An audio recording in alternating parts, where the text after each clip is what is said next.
It's time for a Lightsworn Spotlight, featuring a skills assessment, a gear guide, the teammates that he might need, some tips on masteries, and some alternate ways to build him. At the end, I'm going to give you an overall evaluation of what I think about Lightsworn and where he's useful in the end game and in the early game.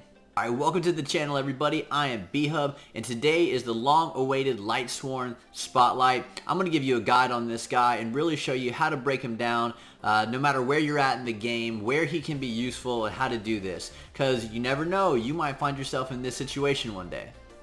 What am I going to get? What am I going to get? Nailed it. Lightsworn. Alright, so what's all the hype about anyways? Why is this guy even good? What does he even do? So his A1's called Teardown, attack one enemy 3 times, decreases a target's turn meter by 10%. The decrease can be pretty good in dungeons and in faction wars, and for clan boss, having a 3-hit A1 means that you get to use Giant Slayer and it's more potential for a little bit more damage, which is good.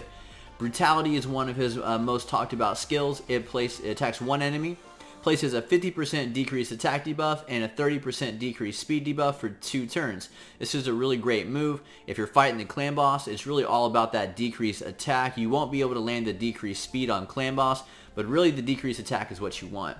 And then he has this one, Indomitable, and it places a 60% increased defense, which is great, and a revive on death buff on all allies for 2 turns. So those are his skills, what to do. So now, how does he actually work into a clan boss team? Very carefully. See, because what people want out of Lightsworn is they want him to be the hero on their team who puts the attack down buff on the clan boss for the entire fight. So we have to see, is that reasonable for your team? So Brutality is the attack in question. Now it places the attack down for 2 turns. So here's the first thing to note. If you want him to put the attack down on the clan boss and keep it there for the whole fight, and Lightsworn be your sole hero who does that, you have to book this skill. You have to have this cooldown reduced. He is definitely not going to be able to do it with the 4-turn cooldown. Alright, so now you have it booked. That means it's a 3-turn cooldown, but you'll know the debuff is still for 2 turns.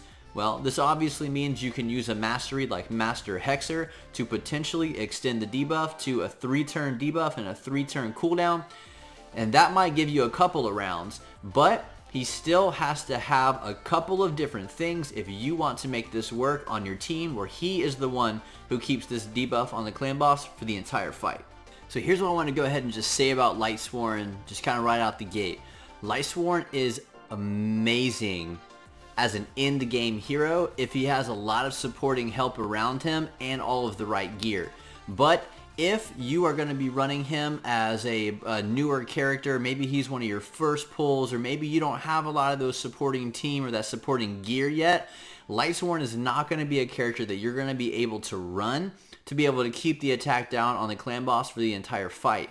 You're really going to need a couple of things or use a strategy to be able to make him that character for you. So let's get into that. What's strategy number 1? Strategy number 1 is pretty simple, and it's speed. Obviously, if you're trying to work around a 3-turn cooldown, then the best way to do it is to go really, really fast so that you get more turns. So the way that I've had mine built right now, his speed is sitting around 210, and honestly, that's pretty slow. He needs to be going even faster. You can probably get away with about a 210 if you're using an additional hero to help boost his speed. So maybe somebody like an Apothecary who's going to boost his turn meter and who's going to give him a speed boost with a buff. That will be able to make sure that you can get this cooldown reduced enough on Nightmare difficulty, but on Ultra Nightmare you're going to need even more speed to be able to do this. So that's strategy number 1. Now, what are some of the drawbacks of that strategy? Well, the first one is pretty obvious, and it's going to be healing. If you are running Lightsworn in all speed gear, then you're going to need a healer. And so that's going to depend on where you're at in the game and what you have so far. There's a couple of decent healers in this game that you can run, but if you don't have one of those, then Lightsworn is going to be a really tough character for you to use. One of the things that helped me boost my damage in Clan Boss was removing Vrask from my team and just putting every single one of my characters in lifesteal gear. But if you need the speed to be up really, really high, you're going to need some insane lifesteal gear to be able to do that. So he's probably going to have to be in all speed gear for you, which means you're going to have to find a way to heal him. And Apothecary is probably not going to be the way to do it. You're going to need a healer who can actually heal multiple targets on your team to be able to make this whole thing work. Strategy number 2 is to pair Lightsworn with any hero that can extend the duration of debuffs. There's a handful of heroes who do this in the game, and the majority of them do it really, really well. If you have one of those heroes, then keeping this debuff on the clan boss really shouldn't be much of an issue. Strategy number 3 is to pair Lightsworn with another hero who can also land the decrease attack debuff. That way, he's not the only one that you're relying on, and if he manages to drop the debuff, another one of your heroes can pick up the slack. So you can pair him with somebody who can help with that. Now, one strategy that I use that might be helpful for you is you can use somebody like Golden Reaper. Golden Reaper can not only boost the turn meter of Lightsworn, which can help with the speed issue, but she can also place the decreased attack on her A2. Or you can pair with somebody like Martyr. And Martyr can not only give obviously the counterattack buff to your team, but Martyr also has suppression, which can land the decreased attack debuff herself. So that way, if Lightsworn drops off the buff, you have somebody to pick up that slack for you. That can be another way to use him effectively. Alright, so what kind of gear does Lightsworn even need? Well, here's the thing. If you feel like you have a good enough healer, then you're really going to want to use whatever gear that you have to make him go the fastest. Now, usually that's going to be speed gear, but if you wanted to add a couple of pieces over there, maybe like an immortal set or a defense set or something like that to kind of help his survivability as well, maybe they have some really good speed rolls on their substats, then something like that would be fine too. But you just want him to be able to go really fast. So speed is going to be obviously one of your number one most important stats that you want to have. Now, the thing that's tied for number 1, I would say, is going to be accuracy. Because his decrease attack is on his cooldown skill, then you can't miss. You have to have enough accuracy to land it every single time. Now, obviously, as you go up in difficulty on the clan boss, you're going to need more speed and more accuracy. But if you are failing in either one of those categories, then Lightsworn will not be useful to you. You have to be able to land this stuff consistently. So those are going to be tied for your number 1 spot. Now, coming in at number 2, but really the third stat that you're going to need to worry about is going to be his defense. So defense percentage is going to be one of the things that you want. He has a really solid base defensive stat right here, so you want to take advantage of that. His HP is alright, so you want to try and do that to the best of your ability as well. So as usual for clan boss survivability, defense and then HP is going to be 3 and 4. And you're going to want to use those. So you're going to want defense percentage and HP percentage on your gloves and chest. You're obviously going to want to bring speed boots. You're going to want to bring an accuracy banner. And these are also the substats that you're looking for. Lightsworn is pretty awesome because he is one of those defensive heroes and his attack damage is based on his defense. So you don't have to worry about any other stats with him. So he's really easy in that regard, but you just have to make sure you have a ton of speed and a ton of accuracy. That's what's most important when you're gearing this Lightsworn. Alright, mastery time.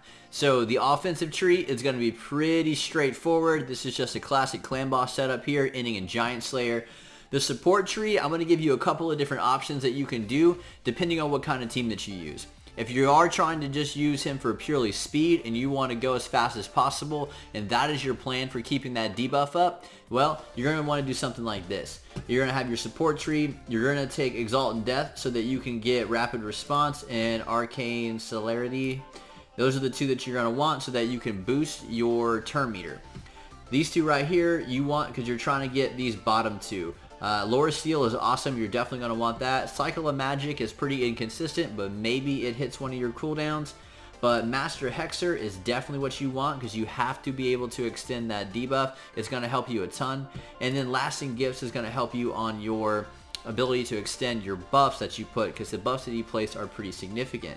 Now, if you're running this on a different kind of team, maybe you're running him on a counterattack team where you really don't need to mess with those turn meters too much because you don't want to get him out of rotation so that he dies when he's not supposed to.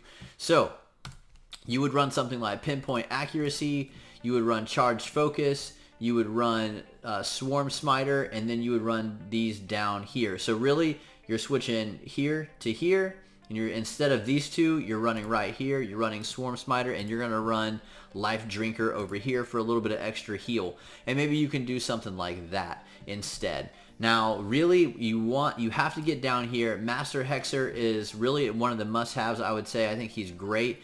But also, Lasting Gifts.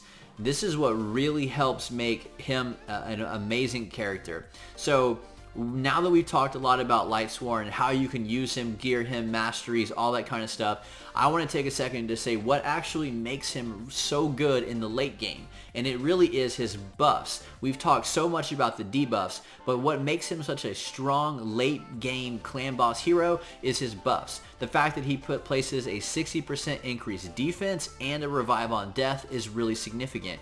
Those are two really, really strong buffs. A lot of these heroes in the game are defense based, and so placing the increased defense on it will, one, help your damage, but it will also greatly help your survivability, especially when it's paired with attack down. If you get attack down and defense up, you will last a lot longer in these fights, and if you're bringing defensive heroes, they will do more damage. Not to mention, Revive on Death is such a good ability to have as well. Every once in a while, something goes wrong in Clan Boss, and one of your heroes might be about to die a little bit sooner than they were supposed to. And Revive on Death can bail you out of those situations, and it can really just help you last longer in general. When you get to the late portions of Clan Boss, it focuses away from the very basic fundamentals of Clan Boss into some really strategic kind of stuff. And one of the things that separates the top players from the medium to the lower tier players is having a team that has a lot of really supporting buffs on that team. So you're going to see a ton of stuff like Bad L's continuous heals and Martyr's counterattacks and a lot of increased defense heroes, and stuff like Revive on Death is just icing on the cake. So you're adding all of these different kind of buffs that can really help your heroes, and that is going to help put you over the edge and to do some crazy fun things with Clan Boss. That's one of the reasons why Lightsworn is so good. But to do a lot of those things, he needs to be paired with the right heroes. So it isn't as simple with Lightsworn as just plug and play. Like, oh wow, I pulled Lightsworn, let me plug him directly in. Let me take like my Tyrell out, or let me take my Bogwalker or my Veteran out of my team and just slap Lightsworn in there, and he's got decreased attack, right? He'll do just fine. Well, maybe not. You're really going to have to build him correctly if you want to use him correctly. But if you've pulled Lightsworn, congratulations, because you've pulled a really good hero for the end game content of this game, once you find some good stuff to pair him with and some good gear for him as well. So I think you should be really happy that you pulled Lightsworn. Just make sure you're using him right. So if you have any additional questions or comments, let me know below. Thank you so much for checking out this guide. If you liked it, man, hit like and hit subscribe. I really, really appreciate it. And until next time, peace out.